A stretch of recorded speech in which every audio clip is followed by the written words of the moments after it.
Okay, dear Leo, it's your turn for 2 cards. First for Mercury conjunct Venus retrograde in Scorpio. And then either 1 or 2 cards for the moon coming into its quarter square. You got the Page of Pentacles popping out here.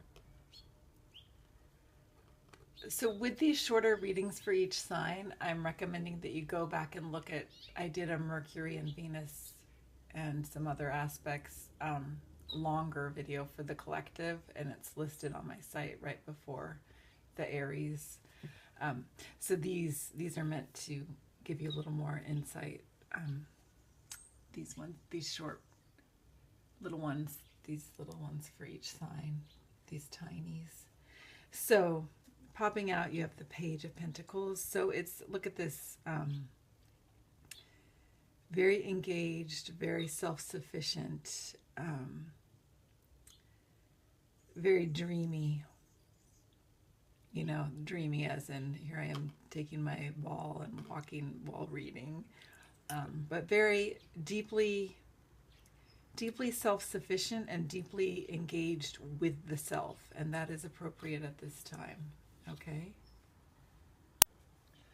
And then for your second card, sorry, the video got interrupted because I got a phone call. For your second card, you got the Hierophant. So you are asked, and I said this, I think, maybe in that longer video for everyone, that you're asked to be the Hierophant of yourself. Like, it is our purpose in this lifetime to come to our own understanding of all things. And in understanding and accepting all things within what we may bring to the collective, and how we may allow each person to come into that sort of integrity of their soul's true shape. Okay. All right, and then I'm gonna do, I think I'll do 2 for you coming up to the quarter moon here at here today on Tuesday. The quarter moon in Capricorn as we are waxing toward the full moon in Taurus next week.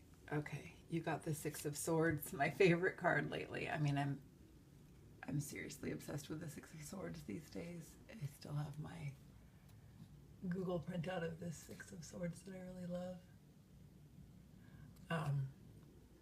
Anyways, you got the 6 of Swords, and that is a moving away from anything that does not serve you, any way in which you have not been attending to or true to yourself. And it's a recognition, it's a deep and almost restful recognition of what you need in your life, how you need to nurture and create the structures that you need, the routines, the habits, and simply that coming back to here I am in my body.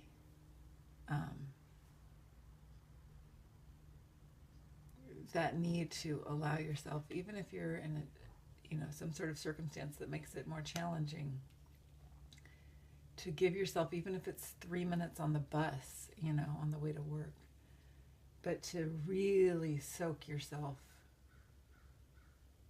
in love and acceptance, and in doing that, in doing so, to give this space in the day where you can be deeply, deeply listening to yourself.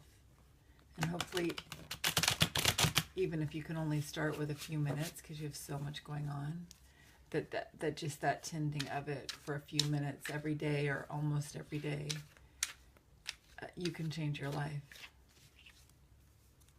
Okay, and you have one more card. Oh, which is this sweet anticipation card. Okay, this receptivity. To be, in a sense, to be receptive to yourself, to your self's understanding, to yourself's natural allowing for your dreaminess, the wholeness of you, you know. Sometimes we're taught we have to be very careful and very logical and very, you know, precise and very almost frantic and practical, and but there's a dreaminess that comes in when you are fully inhabiting the fullness of your life and creating those habits and allowing yourself to be receptive to really, it's coming down to, in this reading, it's a depth of self-knowledge that requires certain habits,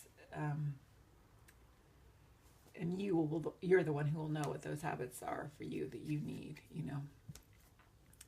But yeah, it goes back to that idea of when we allow for and are curious about and accepting of everything within, if everyone were doing that, how that would shift and will shift everything.